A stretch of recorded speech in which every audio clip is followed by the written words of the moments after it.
Ah, we're here, and it's been a long time coming, but we are going to do the starter set of Fallout RPG by Modiphius. It's our first foray actually on the channel into 2D20, and we're very excited.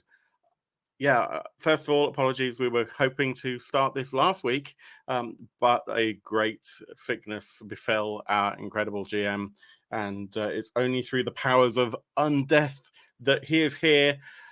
Chris, thank you for joining. Thank you for offering to run this incredible game. How are you? Oh, it's okay. No, I'm a lot better than I was last week, so that's a good start. Yeah. Yay! Yeah. And yeah, you didn't die. It's always good. No, not this time. Yeah, I'm okay for now. Try harder. Also with us, we have the wonderful, you know him from a bunch of our other streams, Yoel. Thank you for joining. How are you, my friend? Hi, I'm fine. I am not suffering from radiation poisoning, which I guess Chris had last week. I was irradiated, yeah. Dirty water, what can I say? Were you going around overexposing yourself again? Yes, yeah. It's a habit in the Wasteland. And I must also say very warm welcome to Erin, who is with us as well. Hello. Thank you for joining. Thank you everyone for joining. And you can't see her, but also with us in spirit at least is Emma, who was hoping to join us for this, but unfortunately due to some prior commitments couldn't make this first session. But with any luck, she'll be with us next week, and so hopefully she'll catch up. Hi Emma, good to see you. Hands up, everyone who is deeply entrenched in the Fallout RPG or the Fallout lore from video games or anything like that, and who knows the setting really well. This is going to be so fun. So I have played Fallout, I think 3 and 4, but not very much. Enough to understand the setting somewhat, but not enough to be able to talk with any authority on the subject other than it's post-apocalyptic. And with that in mind, I should point out that today is our very first Wasteland Wednesday. We're hoping to do a few of these on a Wednesday. So after this game, hopefully we'll pick something else up, and we will be uploading those to YouTube on a Wednesday. As and when, and they'll either be streamed on a Wednesday or recorded on another day on Twitch. So keep your eyes peeled on our Twitch channel, on Facebook, and of course on YouTube. But without further ado, I think it's fair that we pass the reins over. So I'm going to get the ball of reins, and I'm going to throw them over to Chris. Hey! That's impressive, catching you with that hand. And I'm going to put you over there. Brilliant. Okay, so I know we touched on the fact that you've not played Fallout before. It's not important. Don't worry, because this game's going to be whatever you make it. But it is set inside Fallout 4. So it's in the place called the Commonwealth. So if you do know some of the things will be kind of reminiscent of things from that game. Or you can go and play it when we finish. Why not? So yeah, let's get started.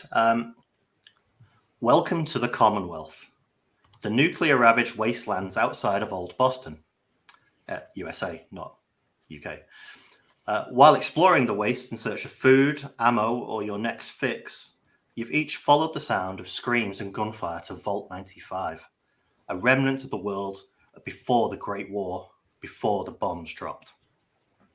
The vault's external lights flicker several times but remain lit, and remarkably, its doors lie open, inviting any manner of scavenger or scoundrel to plumb its depths. It's a cold night, bone cold, and the sky is aglow with an eerie green light. That telltale light radiates from the region beyond the vault known as the Glowing Sea. And a gust of frigid wind blows tumbleweeds across the small hill outside of the vault entrance, where each of you are standing in a circle facing each other on a hillside. Strangers meeting for the first time. Each of you know the vault promises valuable treasures from the old world. Treasures most people in the Commonwealth would be willing to kill for.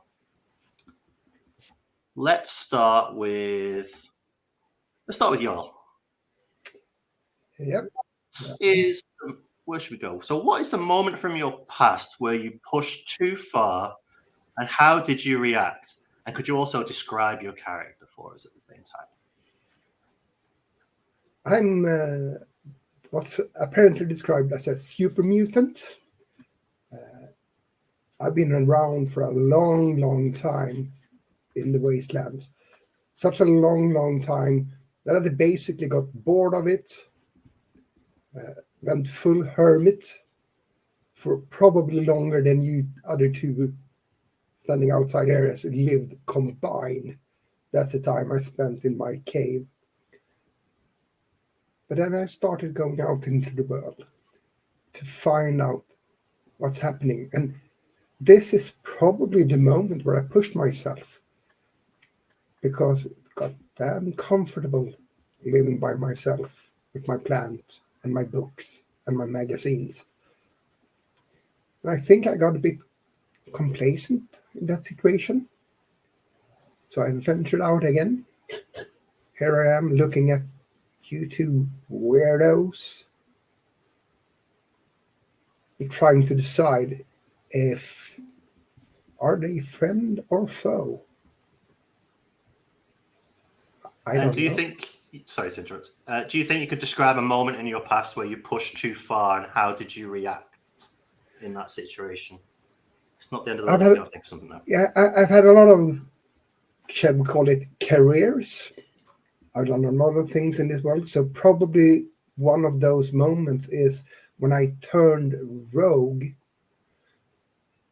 during a protection run for some kind of traveling merchant or whatever he was shipping. But I didn't like the goods he was carrying. He was carrying other people as commodities. So I turned on my employer, and that is something I haven't really done before. And it turned dark. Nice. We shall have to come back to that story at some point. How about you, Phil? Do you want to give us a quick description of your character? And could you tell us what's your character like to be called? Ooh. So Hazel is an African-American female. She's, I would say, in her, I'm just trying to check if it's actually recorded anywhere. I don't think it is. So I'd say she's maybe in her late 20s, early 30s. Quite athletic and wearing, I mean, you can quite easily tell that she's a member of the Brotherhood, but despite that, she's kind of wearing really kind of dusty, muddled up kind of overalls kind of underneath everything. And she likes to be called Doc. It's just easier. Because she spent a lot of time learning how to patch people up. And that's just, in a sea of people who aren't able to help, it's just the easiest thing to call. Cool. And finally, we have Erin. Do you want to describe who you're playing?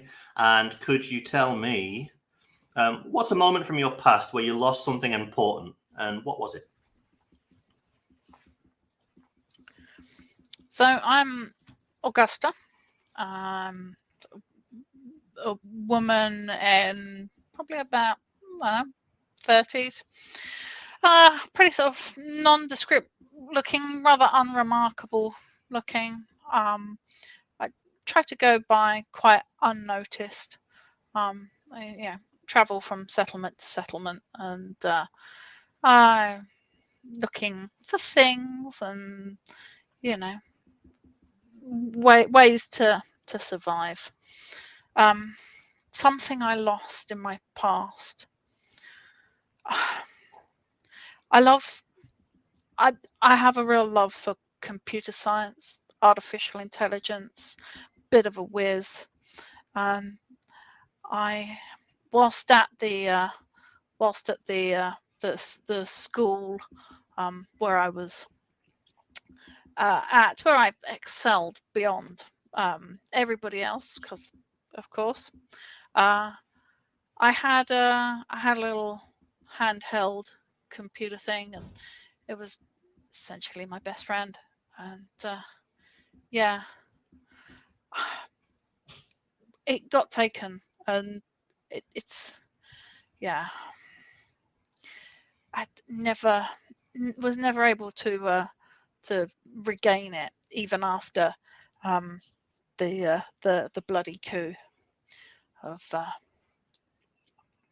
that led to my freedom.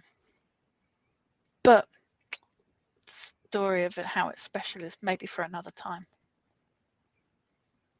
I will not ask any more questions. Yeah, fine. So the three of you, stood in a circle, and in a quiet moment, as each of you kind of stare at each other, and locked in a tense standoff, there's a loud burst of gunfire from somewhere within the open vault, and a moment later, you hear a woman's scream piercing the air, and three haunting words: "Help me, somebody!" And the final person in your standoff circle, a middle-aged man wearing a white lab coat, caked in mud, his face entirely covered by a wheezing gas mask, slowly raises his hands above his head just to show he's not holding a weapon. Please, friends. The man takes a nervous but brave step towards the center of the circle. Please, someone inside that vault is in trouble. And besides, I'm sure there's enough valuables inside for all of us. None of us need to die out here. I'm Dr. Rast.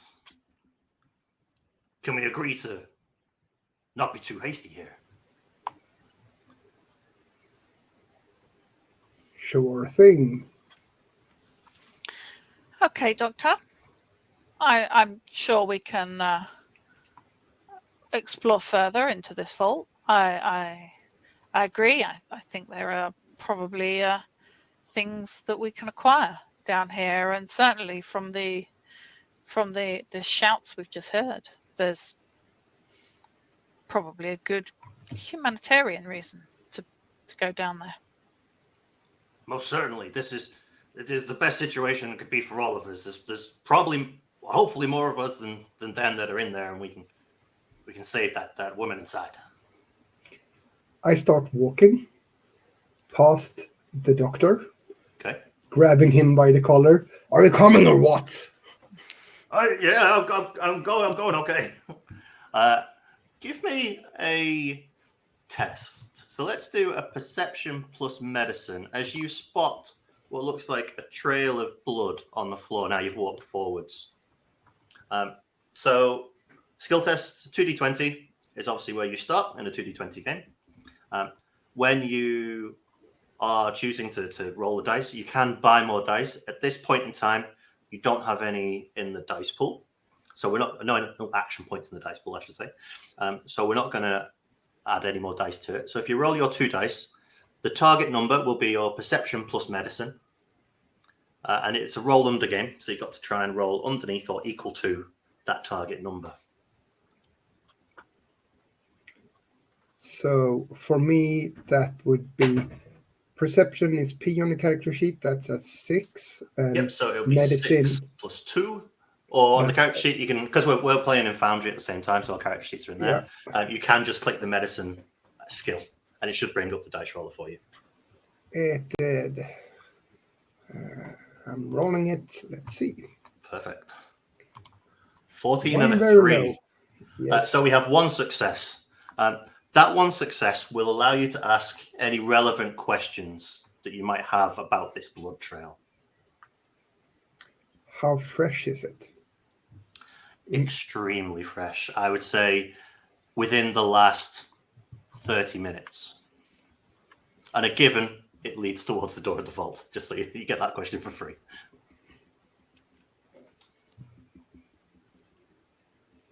Towards the door from us or someone trying to get outside from the vault?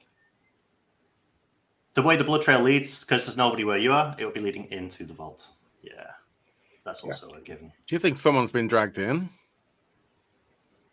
Dragged, walk, doesn't matter. We got to get in door there. Closed or open? The door is open, so it's kind of ajar. I think we go in and look.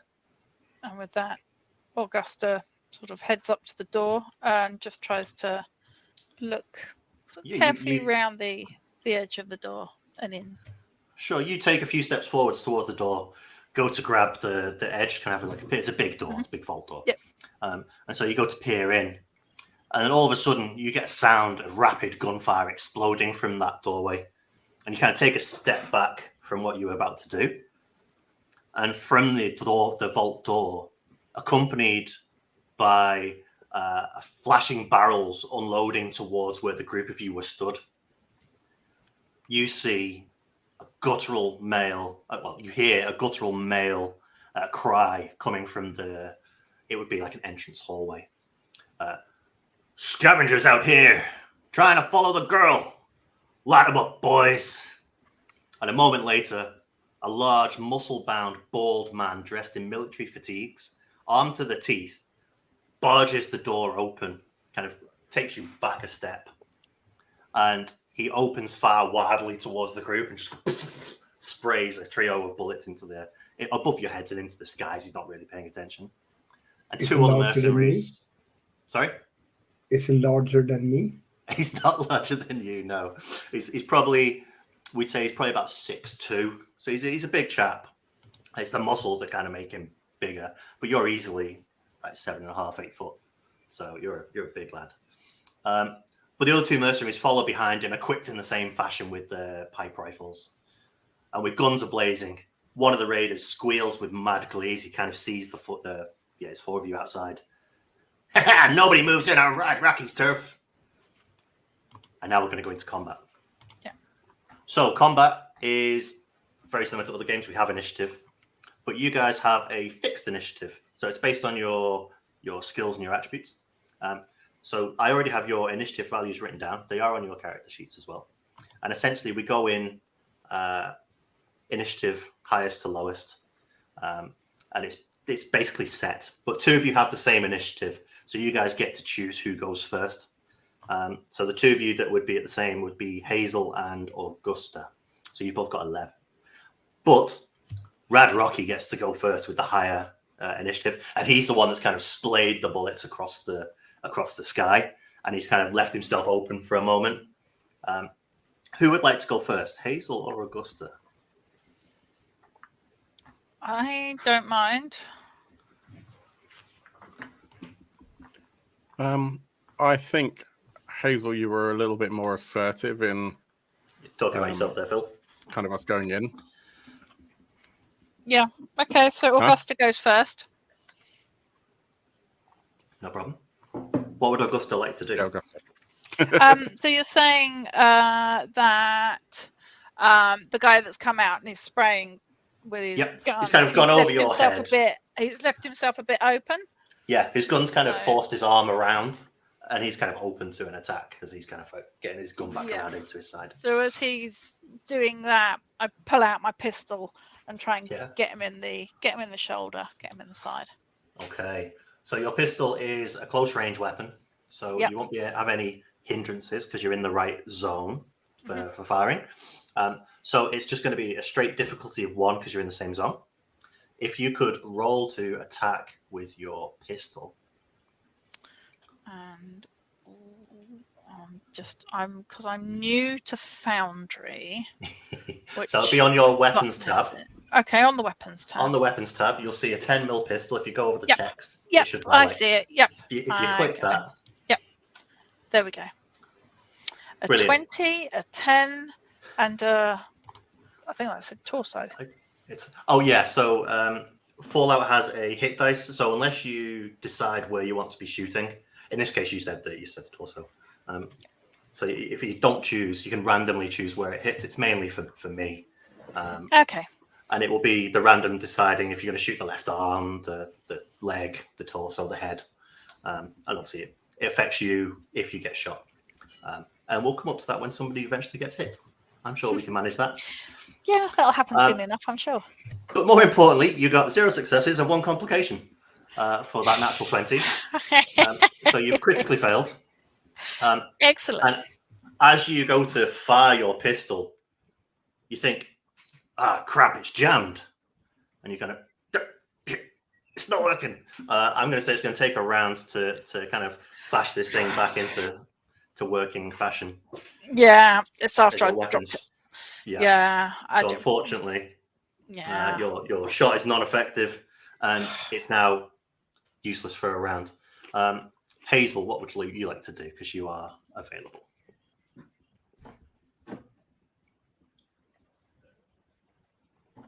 Have we got Hazel? Phil. I think he's frozen. He's doing a very good job at staying still. So Shall Phil can play. You go. Phil can play statue. As I'm gonna shoot somebody. So with my raider, I actually have 2 raiders. So I'm going to fire at Yol, being the biggest threat. Old tall man is a large target. He's going to, if I can find my raider or my little sheets there, he's going to fire his pipe gun. So he's going to swing forward. He's not going to aim. He's just going to fire straight into you. He's going to roll 2 dice.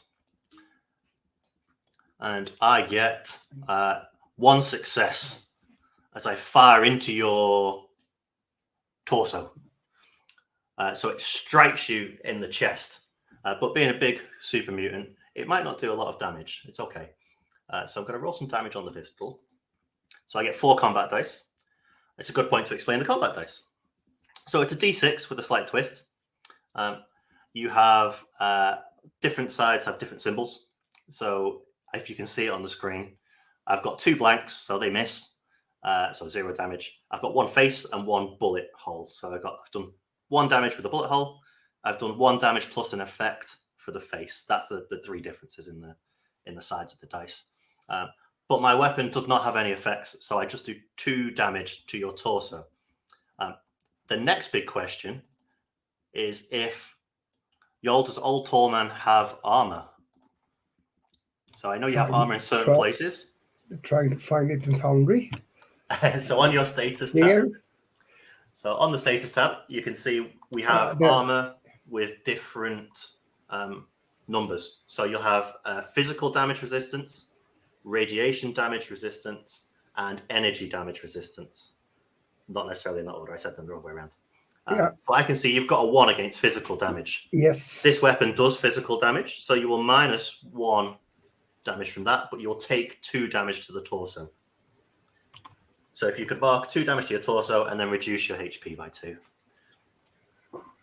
That is the turn of the raider as he kind of spins and fires away.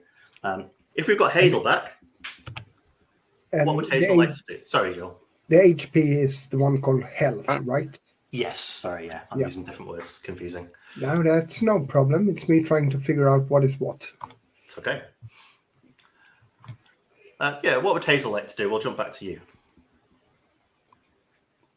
Breaking the 4th wall for a second, Hazel would quite like it if all the browsers didn't decide, oh, even though you've updated, we're going to update again. It's fate. You probably didn't catch any of that. Somewhat. I get some of it, yeah. Your browsers are updating. Let's put Hazel at the bottom of the list. Yeah. Let's go back to Old Tallman. You've just been shot in the chest. Yeah. Am I close enough to them to use my trusted old bat? They are in the same zone. So the 2d20 works in zones. So a movement can move you between zones. So you can definitely move up to where these 3 people are. So you've got a choice between the 3 of them. You've got 2 kind of lower looking, what's the right word? Lower tier raiders. And you've got the one guy's obviously the leader with the bigger weapons and the better armor. Who would you like to attack? The big guy. Perfect. He came out. To Augusta. He was aggressive to us. He fired his gun. Yeah, the small guy shot me. That's for later. So this one is gonna get the double swipe with the bat. Go for it. Swing in with the bat.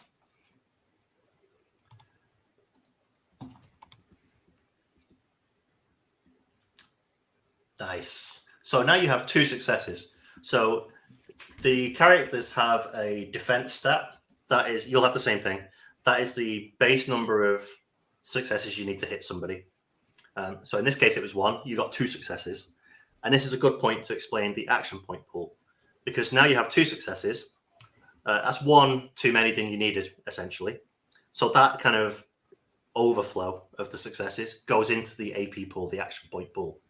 So you guys should see a 1 appear in your party AP on Foundry. That's something you can all use, and you can use it for a number of different things.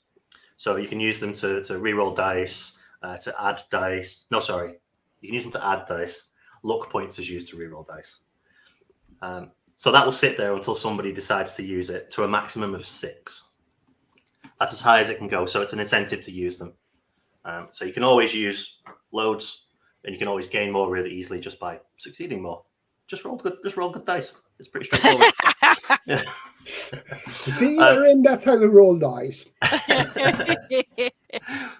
But you got a success, which means you hit.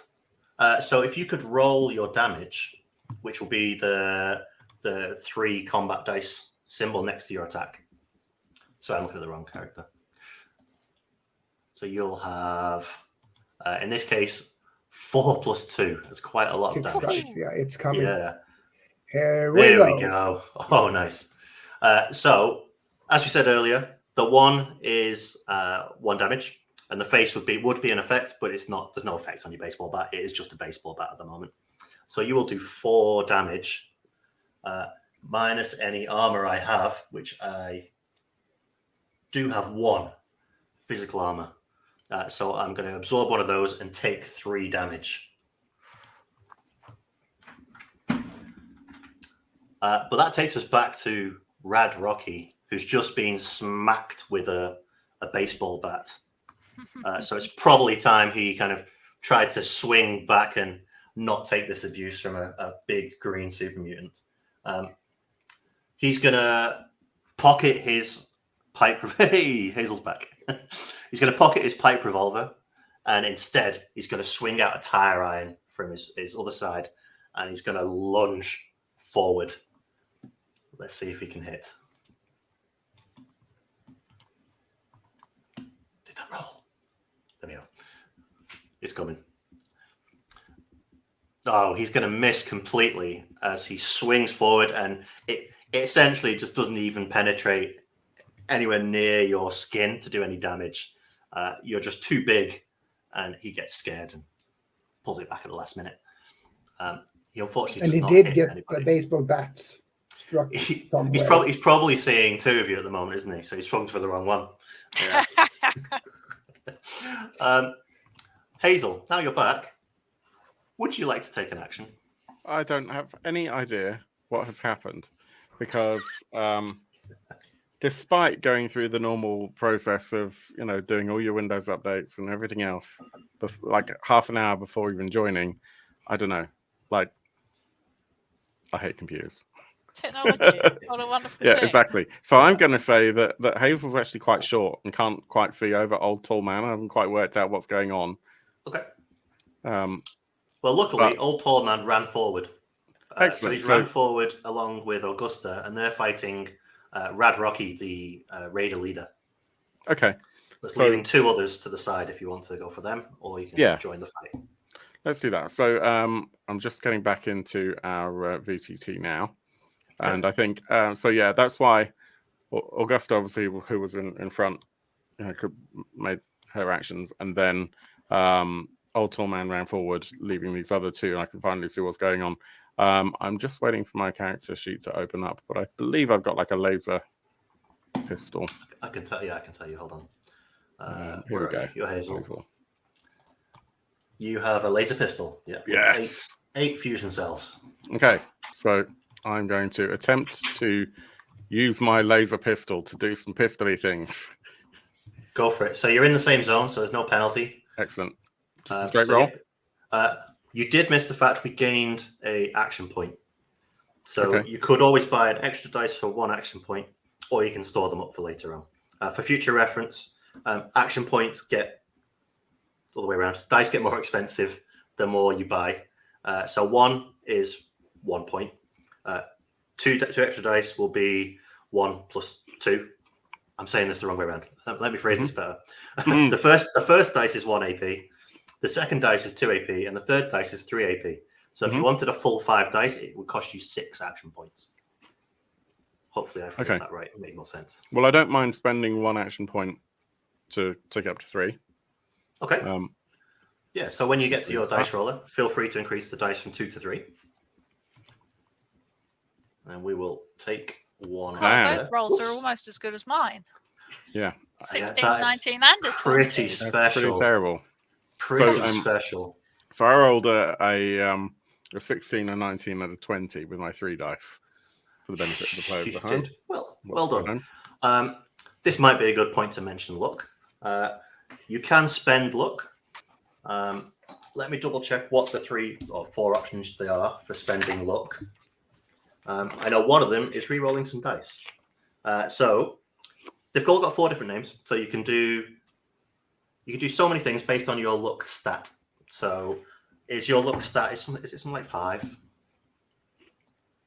I'm trying to work out how that is. It will be in your status. Well, it's your L, right? At the very end. Yeah, so you got 4. Mm-hmm. So you could do luck of the draw, add a detail to a scene. Probably not helpful. You can stack the deck to use your luck attribute for a skill test. In this case, doesn't help. Lucky timing, you can interrupt to go whenever you want in terms of the initiative. So if you think you want to act really quickly. And the last one is misfortune. Roll 1d20 or 3 combat dice. So if you like, you could spend a luck point to do that. They will regenerate at the end of the scenario. It's only at the end of every quest. Or you could quite follow use a how special item to interact. That works. So did you say roll 1d20? You can re-roll 1d20 if you like. Oh, okay. So re-rolling that failed die, effectively. Just thought, yeah. So we can re-roll your. Can I spend that on a crit fail? Yeah, I'll make that rule. It's all right. All right. That seems fair. We've already had one complication. So then, how do I roll a single die? So if it's easy, you can just roll a single d20. Yeah. So I'm just trying to see where the dice are. Would it be in your shortcut at the bottom? I don't have anything in my shortcuts. If you don't have the shortcut, it'll be in the compendium still. So there should be a macro inside the compendium called D20 Roller. Compendium hacks. Welcome to Learning Foundry. Who'd have thought we'd have had a session earlier to do this? I don't seem to have that in my compendium either. That's right. Let me roll it for you. That works for me. There you go. That's much better. Thank you very much. Thank you very Chris, much. could you roll on my dice, please? That was a really good one. Oh, I've got it. Yeah. You found it now. Cool. I just want to check something as well. So you were doing the laser pistol. So I clicked on the laser pistol, and then I clicked on the 3, and then I pressed roll. I just want to check what your... Yes, no, that would be small guns. It's okay. I was checking to see if it was a tagged skill. Okay, that gives you the 1 success that you needed to actually hit something. So let's roll some damage. Yeah, so on your sheet you should have the next to your weapon. You should have the dice. Hey, 10-4 thank you for joining. Great to see you. Learning VT2 is the best part of post 2020 role playing. I think it's the worst part, to be honest. Yeah, I should have remembered. You can actually type it into the chat as well if you want to roll. Yeah, we need to see your damage. So if you could find your damage dice. In this case, it's 4 combat damage dice. Nice. So 3 points of damage. This time it's energy damage, which I believe he does still absorb 1 of. I'm just going to triple check. I keep closing the wrong things. There we go. He does absorb 1 of the energy damage, so it doesn't all go through. So he will take 2 points of damage as you fire. Did you say where you were going to fire? A laser pistol. Where? You didn't choose a target, did you? No, I don't actually know really what I'm looking at because I missed all the bit. It's a human, but it's okay. Okay, that helps. You've shot him in the right leg. I want to shoot them in the human. It doesn't matter too much. So he's going to take 2 points of damage. Nice. Take that, you varmint. I've lost track of where we are, but Hazel was initiative 11. So let's go back to Augusta. So do I need to take a round now to piddle about with my pistol because it jammed? If you want to use it again, yes. If I want to use it again, I'm going to have to. You do have multiple weapons. She snatches her pistol back in its holster, and in a flash of lightning, grabs her switchblade and just goes in for a stabbing attack on this guy that was has had the hit round the head with the baseball bat. Sure, you're all kind of ganging up on the one person. I like it. Yeah. Okay, feel free to roll to attack then. It's the same difficulty, so you'll need one success to hit. Oh, for goodness sake. 14 and 20. Yeah. Well, you are definitely playing the wrong game today. Absolutely. I seem to have Dungeons and Dragons dice on today. You go to stab him, and it gets caught in his armor. And as he instinctively goes to dodge your stab, the knife gets caught and it gets flicked off to the side. You now no longer have a knife. Ah! You're going to have to go and pick that knife up now. Am I able to sort of step back at the same time so I'm not right totally. in his... Yeah. You totally do that, yeah. Yeah, it's fine. So he kind of takes a step back, notices your knife disappear, and he's like, fuck, that was close.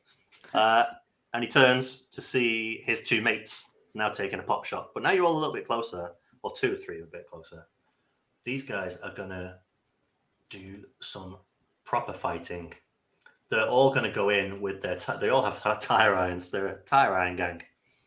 And the first one's going to swing at Augusta, saying that she was trying to stab their boss.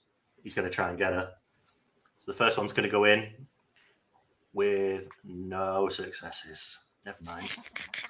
And the second one's going to try and get the side of Old Tall Man, being the biggest threat in the in the area. To be fair, you're massive.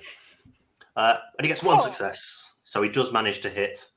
And he's going to do a grand total of 1 damage, which I believe will get absorbed. Most likely. Yeah. So he hit your... Oh, he hit your head. Do you have any armor on your head? No, I do not. Then please take 1 damage. Thank you. But that leaves us back to your turn, Old Tall Man. Bottom of the list. He swings again, shouting, "Leave the kids alone!" Swinging in with your baseball bat again. Yeah. Okay. It's time for a home run.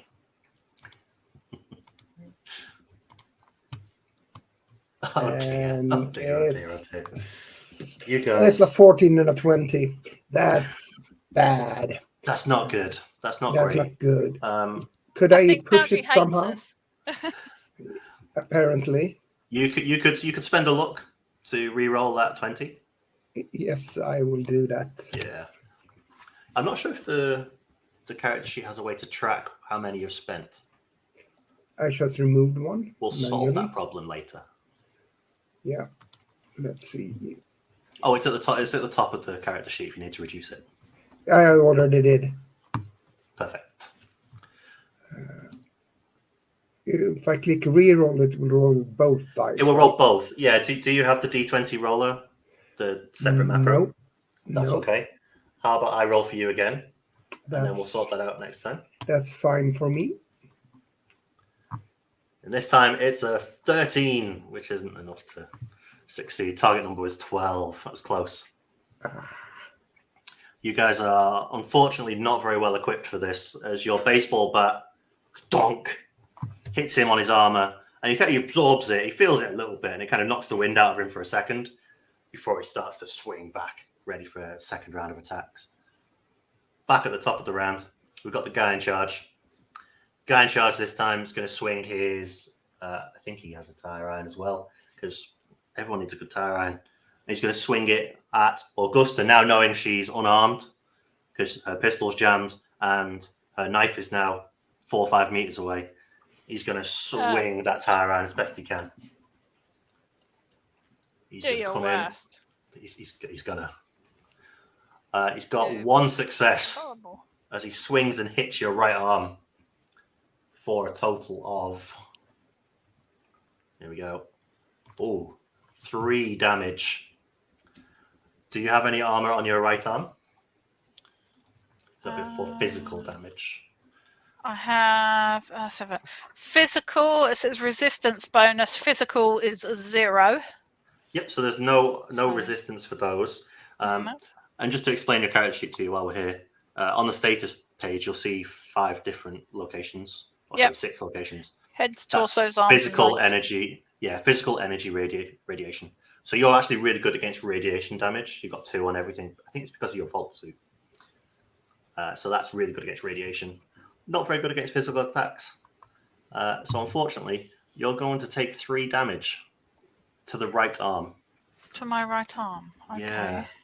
So it swings in. It nearly breaks your arm with the force of the tire iron. Okay. But that takes us back to Hazel. Yeah. God damn it. Leave my friend alone. Yeah, make me. Take that. Double 7. 2 successes. So Opening you fire only with did my the laser 1. pistols, firing straight You- at the center mass of the Nice. the one that attacked Augusta. So the main guy, he takes 1 shot to the torso. Roll your damage. You gain another action point for the pull. Oh damn! 7 points. Okay, you fire to laser pistol. This one seems to have like some pent up energy, and it's slightly bigger than the previous rounds you fired. And it goes through his chest, through his heart, and like a cartoon, it leaves a circular hole and just a smoking, kind of little puff of smoke. Holy kind of- smokes. The other 2 raiders look at this guy and go, "Oh shit!" And they drop their tire irons and they leg it away from the vault. It appears you've scared them off. That was a nice shot. Well done. I just waved the bat in the air, shouting, "Yeah, I told you, leave the kids alone." Right. Augusta goes to collect her Arm. knife.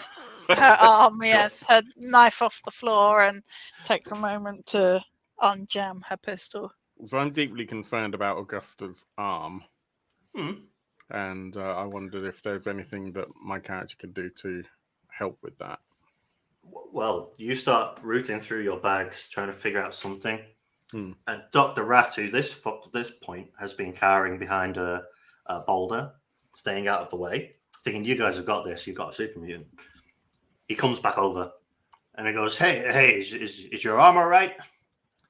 Here, come here. And he goes into his lab coat and he pulls out a stim pack. And he stabs you with this, well, willingly, if you're happy for Yep, this. He stabs you with a stim absolutely. pack. Yep. I'm just going to check how many HP that heals. If I go into items, that would help. Then S for stim pack. So that will heal a total of 4 HP. Okay. I only took 3. He turns to the big guy. Would this help you? I've got another one if you want it. That would be excellent. Oh yeah, sure. If you think this will help, and he gives you another one. He stabs you with it, and it heals. How many damage did you take? 3. 3. Perfect. It heals your 3 HP. Yeah, It's not quite been a to the long same time. extent as it would do with Augusta being radiation, because your body is basically radiation, being a super mutant. But it heals it enough to get you back to full HP. It's been a long time since I had one of these. Hey, they're good, right? They're my own blend.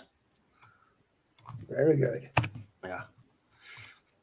Hey, look, if you guys are okay to keep going, I'm sure that lady in there would appreciate it. This amount of blood on the floor can't be good.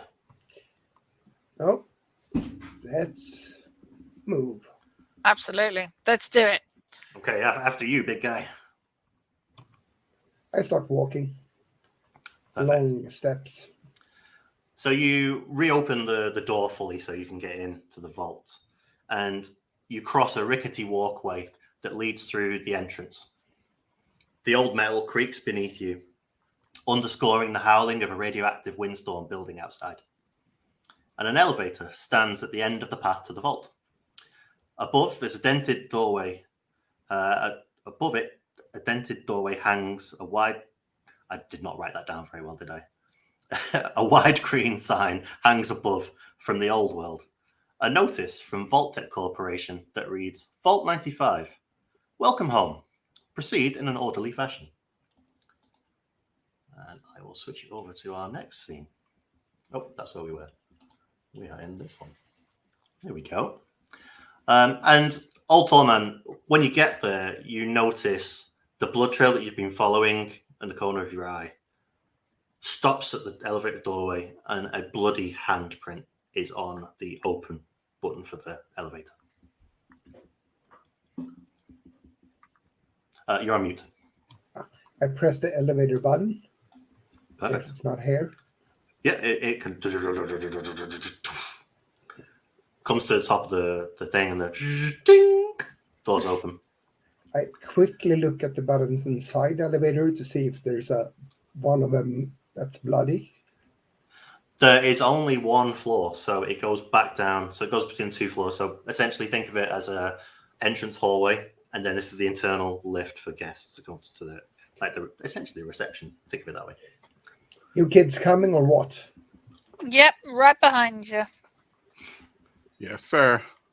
The four of you step inside, press the ground floor level 1 button, -1 button. We go down.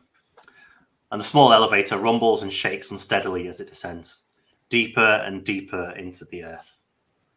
The lights lining the threadbare wall flicker a few times but remain lit, illuminating a sticky pool of blood gathered in one corner of the floor. And at last, with a grinding shriek of metal gears, the elevator slams roughly to the bottom of the shaft. And with a weary ding, the doors slide open to reveal a bare, underground corridor of exposed pipes that stretch on for some 30 feet before it bends to the left. Smears of fresh blood are evident along the right side wall, leading to a closed steel door halfway down this stretch of the hallway. Two human skeletons lie entangled with one another just off to the side of the door. Decomposed corpses are dressed in dusty blue, blood-stained jumpsuits. What do you do now? Can I check the skeletons? See if there's anything useful on them. Yeah. You head over to the Always pair of gotta check. skeletons. Leave the And- corpses. You bend down to kind of check their pockets. I'm sure that's what you're trying to do. Check the pockets or just look at them. Yeah. Yeah, you Look bend at down the to check the corpses. pockets, and you start looking through the pockets, and one of them leans over, and the head just falls onto the floor and rolls, and then you notice the laser wires on the floor as the alarm shrieks around the building. Dr. Rast kind of shouts out, "Shit! What did you just do?" I didn't do anything. It wasn't me. This skeleton lost its head. There's laser wires here. Good thing I found them. Hey, look, we're gonna have to hide. Find a place to hide, quick. Where'd you go? Why? What do you mean, why? It's a vault. It's gonna be full of freaking robots. Metal men. Well, I look around. Is there any place that I can hide? Is there any place for any of us to hide? There's the door where the blood stopped, and there's the corridor that leads round to the left or the lift. So it's not the easiest place to hide. There's the door, the corridor, see what's around there. You don't know what's around there yet. And the lift, the way out. I like exploring. I'm going to the corridor. Cool. You head down to the left-hand turn. And as you follow the corridor around the corner, it expands quickly into a massive atrium that wraps around a huge space with twisting maze of walkways and stairs. And across those walkways and platforms, you can see roaming the atrium are a horde of deadly-looking feminine robots going on endless patrol, and they all seem to be slightly more alert than they would have been had you not set off the alarm. Less than a second later, the alarm gets a little bit louder, and they turn as a dozen of them see you in the hallway, and they start to run towards you.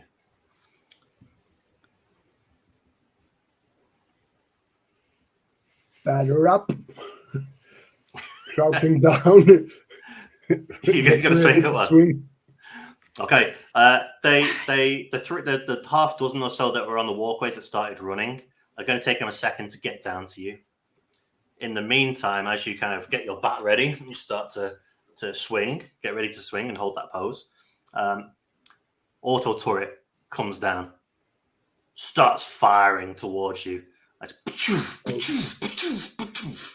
As Rast tries to grab you, pulls you off against one of the walls, just behind a bit of the doorway to hide. He says, "No, you can't win this fight. Come on!"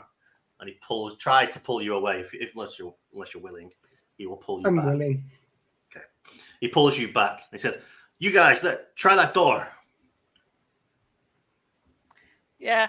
Didn't even see that. Run away to the door where the blood is. The blood went to that door. Let's go through that door. That looks obvious now. Is Augusta opening the door? Yeah. You'll be the Yeah. first one In the slight blind panic of the alarms getting louder and the sound of these robots coming, she just opens the door and barrels straight through. Perfect. Yeah. You swing open the door and dumph, you hit metal. It's locked. You're going to have to use your skills to figure out a way to get in this door. Who has a set of lockpicks or hacking skills? I'm a sort of I think that is computer Augusta. genius Yeah. person. So, yeah, absolutely. I don't know if I've actually got lockpicks on me. I don't have lockpicks on me, but I do. I am a Cool. You have the skill, so you could use your switchblade knife to try and do it. I've got a multi-tool. Or you could try and hack the door from the nearby terminal on the wall. I think hacking the door from a nearby terminal Perfect. could work quite well because I am a rank 1 hacker. Nice. So your rank 1 hacker allows you to decrease the difficulty to hack computers. That's going to allow you to, it'll take it from a 1 to a 0 in this case because it's an easy lock to get into. Yep. But if you still roll because we need to see you don't get any complications. Sure. And also it's a way to give you some extra AP. So even if the difficulty is 0, it's a way to kind of get something out of it.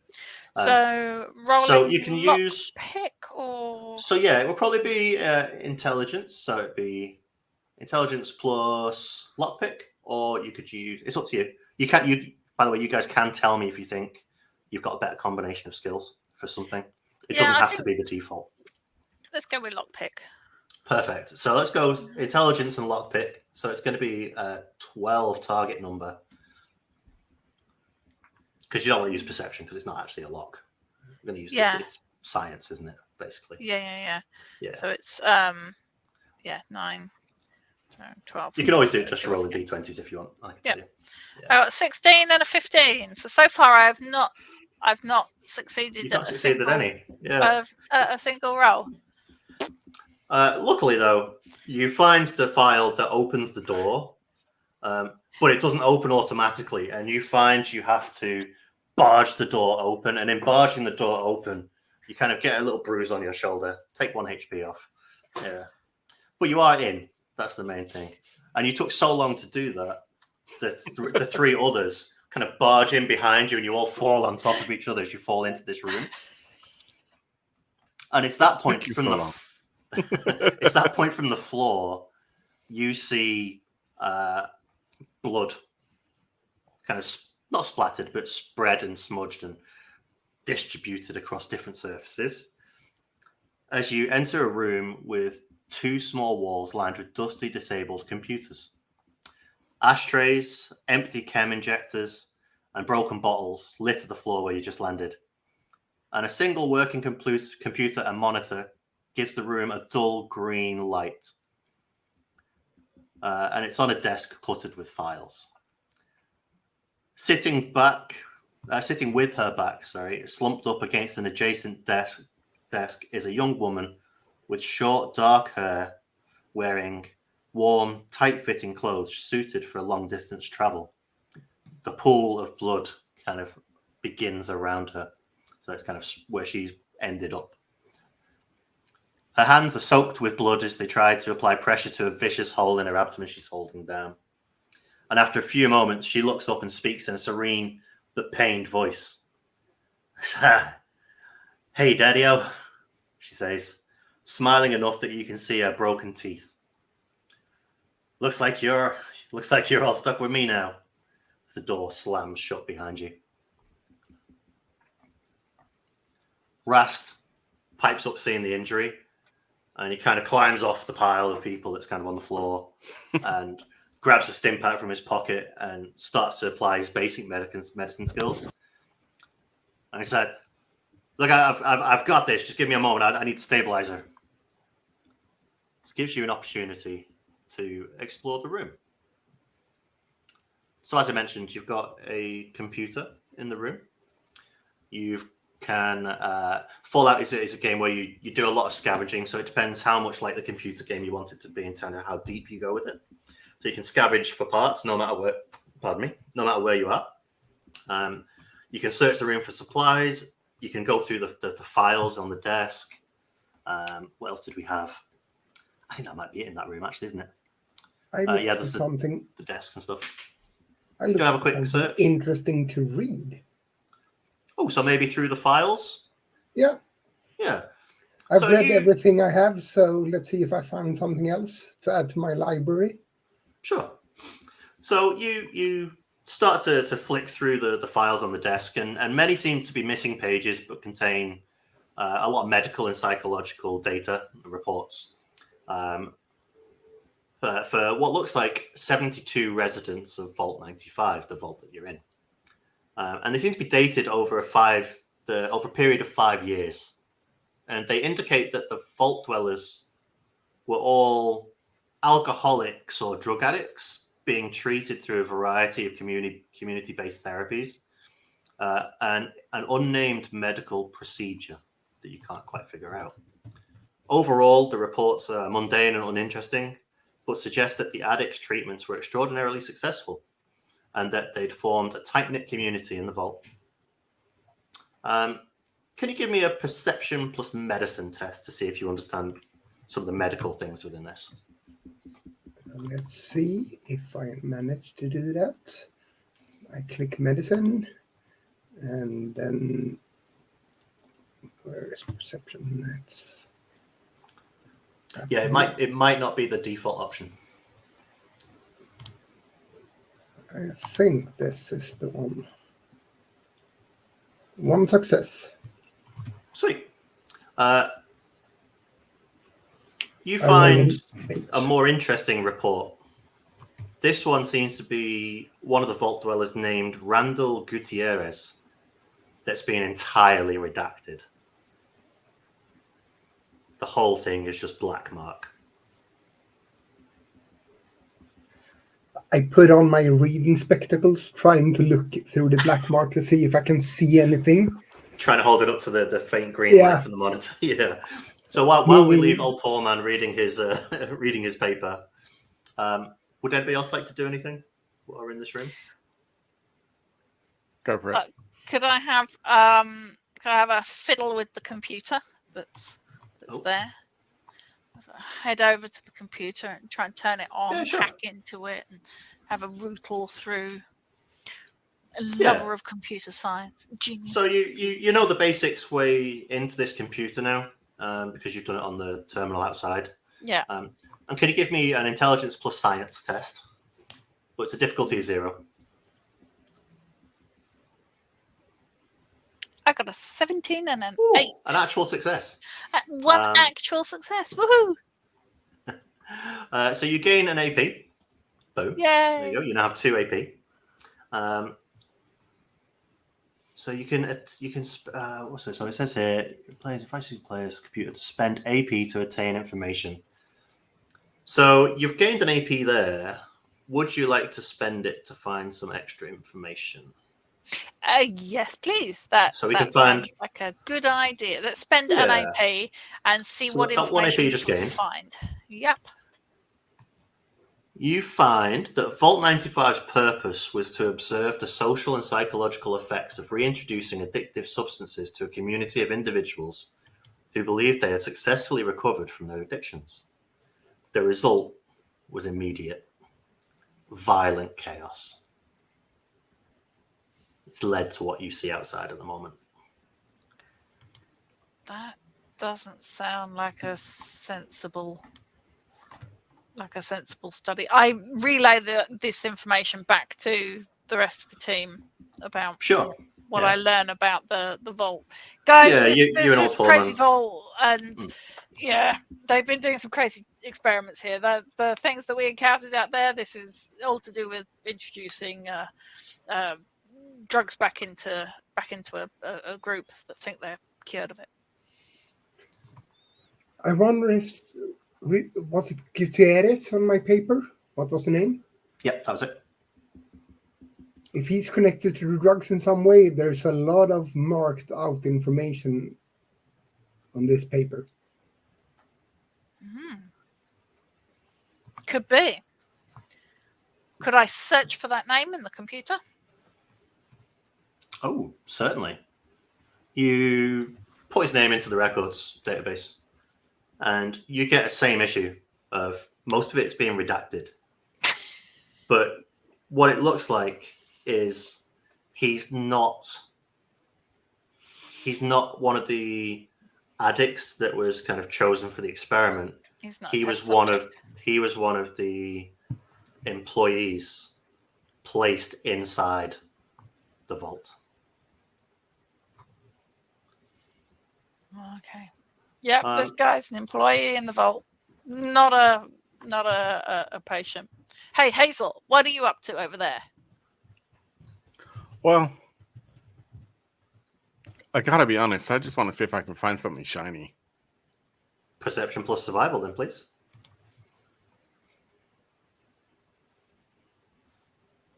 Bear with me. Okay.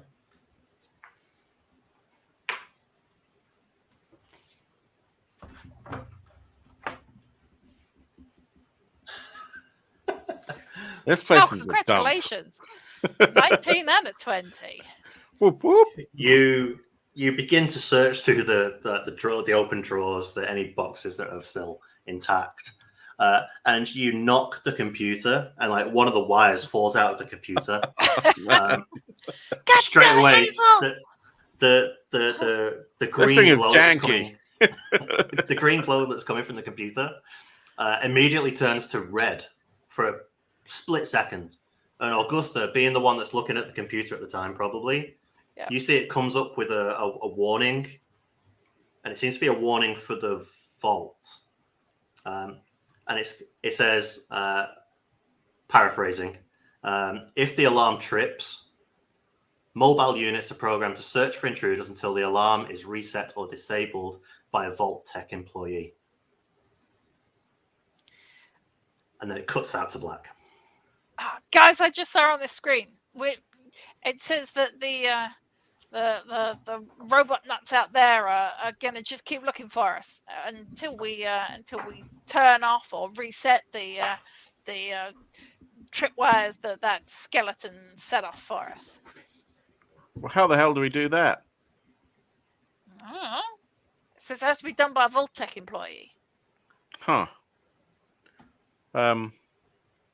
Well, I guess we need to find the badge of a Vault Tech employee then.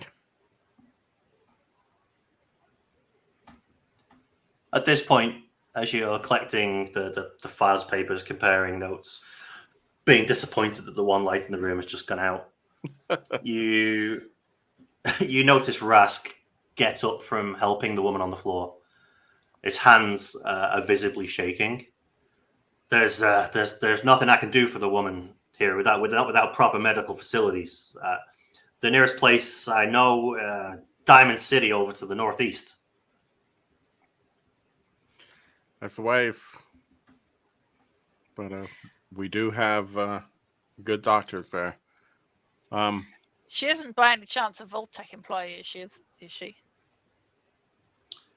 She is wearing a Vault-Tec jumpsuit, similar to yours. Underneath all those layers for the cold weather, you see the familiar blue and yellow of the Vault-Tec jumpsuit. Which would suggest she's an employee? She's minimum from a vault. Yeah. She's from a vault. Okay. I mean, don't forget, everybody in this place looks extremely dead. So she probably didn't come from here. This violent outburst probably happened a while ago. Yeah.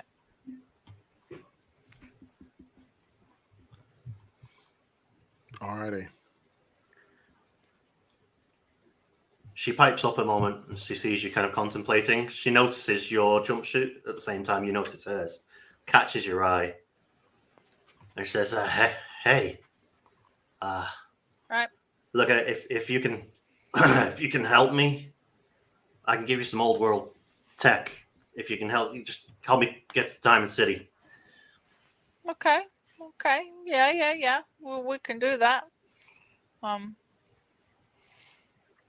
I wonder if we can make a run for it. If we can get back through that door and then get back up via the elevator without the mad death robots getting to us first. Hey, I don't think this lady's going to be running anywhere. She's... I can carry her. Oh, perfect. Carry her. Big guy here can carry her. Sure. Either that, or is the office chair got wheels? Maybe we could push her. I will allow you to spend your AP to add that into the scene. I think carrying her might be better. I kind of want the wheelie chair. Well, I mean, it feels kind of like we the thought's not going anywhere, right? So we save the girl, rescue the world. Sure. Okay. The whole reason we came down here was the trail of blood. Yep. Sure. And the cool stuff, right? Yeah, but we ain't getting past the killer robots just yet. Okay, I'm going to go over to the door, crack it open very, very slowly, and see if I can get a reading of what it's actually like immediately outside the room. Sure. The alarm's going off, and it looks like the robots that were kind of running around have slowed down to their active patrols. So they're on alert, but they're back on the routine direction. Mm-hmm. And you can see that the lift, obviously, is still open where you left it. I mean, we can try turning the computer back on, or we can just run for it. We can turn it off and on again, see what happens. Reboot it, jiggle the wire back in at the back. You try and jiggle the wire, place it back in, but something about when Hazel knocked it, bent some of the pins. Yeah. It's not unfortunately working anymore. Okay. Doctor, do you think if I carry her over my shoulder and need to run, will she survive that? It's hard to tell. If you can do it softly, like maybe not over your shoulder. I mean, treat her gently and make sure you don't catch the wound on anything. She might be able to make it. Yeah, I scoop her up in my arms, carrying her towards the door.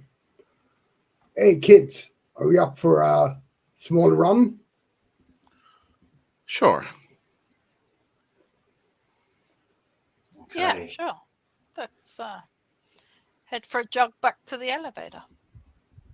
Rust goes and has a little look out the door.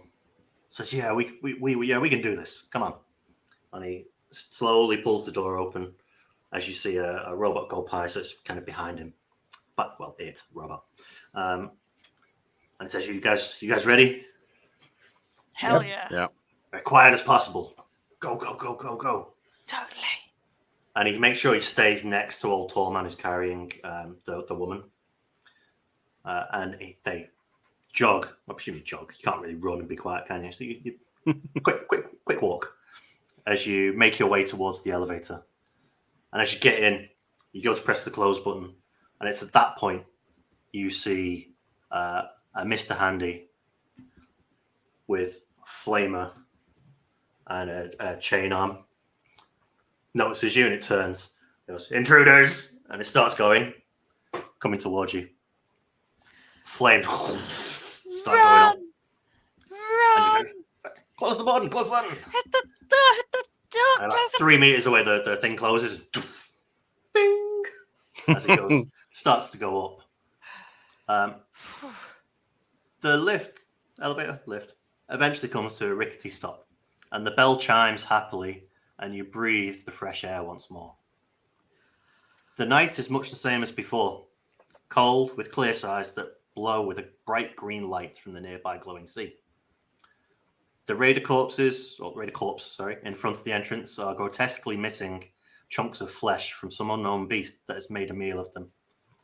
And ahead of you, Rask stops, puts a hand on old Torman. Wait. Put her down. I knew what to say. You lay her down, and he puts his ear towards her. She's kind of cold, and he lifts off his mask, reveals his face for the first time. And he's a silver-haired, dashing man, but his eyes have compassionate tears as he stares down at the dying woman. She lets her head rest back against a rock, and he kind of tries to make her as comfortable as possible. And a peaceful expression touches her face, causing her to smile as she stares up at the green, glowing sky above. "It's funny," she whispers softly. "When I was a little girl, I always dreamed about what the world up above was like. Blue skies, birds chirping, sunshine. I never imagined I'd die beneath a radioactive green sky. Never imagined it'd be so pretty. Ain't that a bite?" She laughs musically to herself, until that laugh turns into an anguished cough filled with blood. Rask quietly hushes her, and he looks over his shoulder to anyone watching. He says sadly, "I don't think it's going to be long now."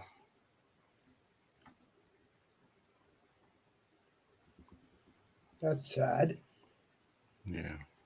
Is there anything we can do to make this easier for her? You could fill her with chems, but I don't think you have any. I don't think anybody has any chems. I'd be surprised. I've got an iguana on a stick. You got iguana on a stick. Yeah. Might come in That's handy. dinner. I have Calmex, Mentats, and You Dimpax. could give us some chems.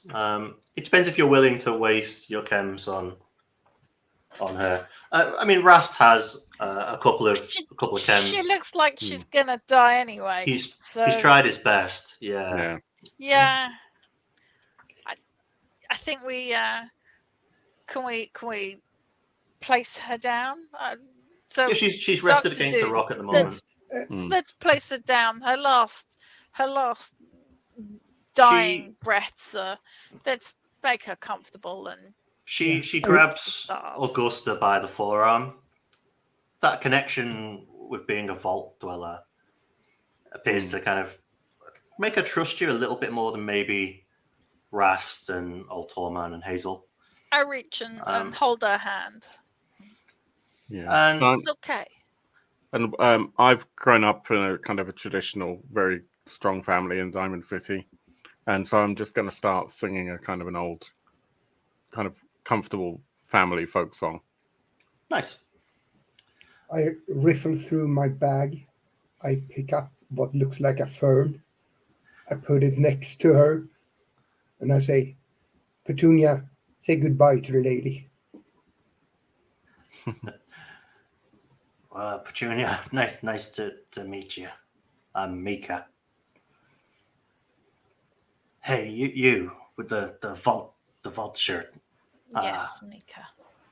Give me a charisma plus speech test, please. Just quickly. Wrong tab. Speech with that one. There we go. Here we go. Let's file again. I got 13 and a 19. 13 and a 19. 0 successes again. Well done. Yeah. She's got like resting grump face. So she's trying to be nice, but it's like, what? So look, I think if that is truly a genuine Vault-Tec jumpsuit, I think I can trust you. Those raiders, they chased me in here. They somehow found out I've got an old world device, but I don't have it with me. It's hidden. Where's it hidden? Mika? It could change everything for my family. I will help. Where is it? I'll deliver it to your family. If you promise to use it to help my family find the right place for it. Sure. The Gek is yours. Sounds good. I don't want to die. You any idea what happens after? I believe you just stop, but only physically. I was afraid there was nothing after on the other side. Oh, I think there's probably not something physical, but maybe something more mystical once you pass over. The great ball game in the sky. With that, Rast kneels down again at Mika's side and soaks a washcloth with cool water from his canteen. And he takes Mika's hand in his and lays the washcloth over her forehead. He says, we'll stay here with you. Just rest.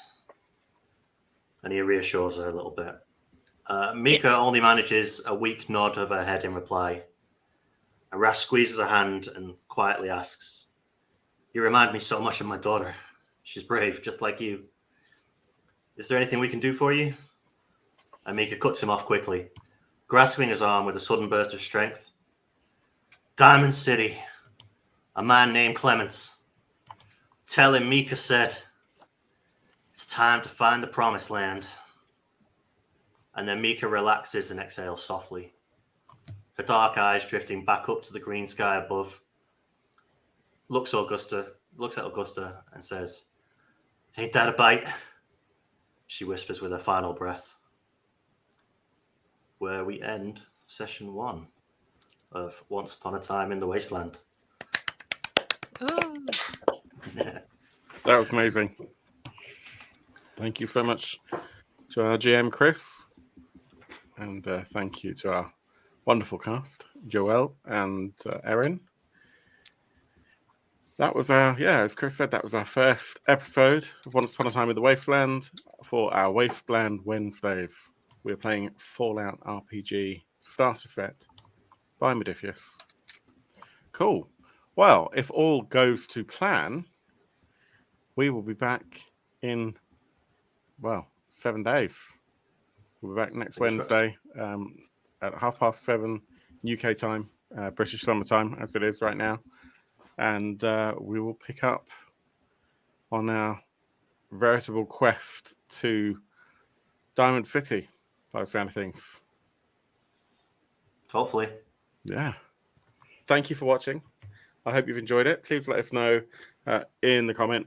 And if you've enjoyed it, please like, please subscribe. Please do consider joining us on Discord. We are on the verge of running out of early bird tickets for our tiny little micro RPG convention, Orbtoberfest, which is happening in October here in Nottingham in the UK. So if you are a Discord member, please, if you want to come to that, grab your ticket whilst you can. What can we expect from Orbtoberfest? Oh, that's a good question. So we are housing Orbtoberfest in the function room of a Real Ale pub in the centre of Nottingham, in Hockley in Nottingham, Bunkers Hill. And it's going to be awesome. We're going to have a couple of rounds of role-playing games. So we haven't set out schedules yet exactly, but I'm expecting a 4-hour session in the morning, another one in the afternoon, And there'll also be enough space for other types of games as well if we have the interest. So maybe we'll see some tabletop miniatures gaming or something like that. And yeah, depending on how it goes, we might even look at some kind of social deduction gaming in the evening. More importantly, it's going to be a really good community spirit. So we have a great Discord community, and our patrons for Patreon are incredible. And we just have a lot of fun joking and socializing with each other. And we want to do that in person. And there's nothing like being able to actually roleplay at the table.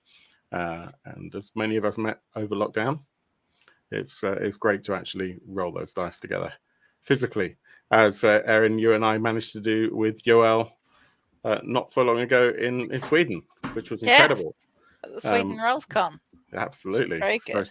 So, hopefully, we'll all be there. I know, Joel, you'll try. You know, the real world of geography sometimes gets in the way, but it's going to be fun. There's strictly limited number of tickets available because we want to keep it small and community minded. So hopefully see you then. And until then, obviously, we'll hopefully see you next week.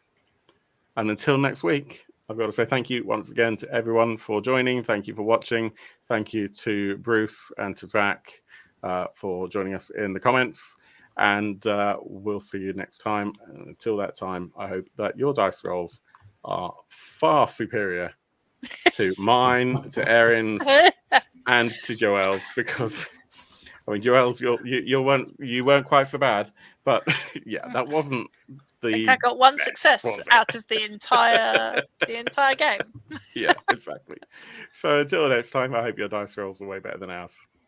Take care, everyone. Thank you for joining.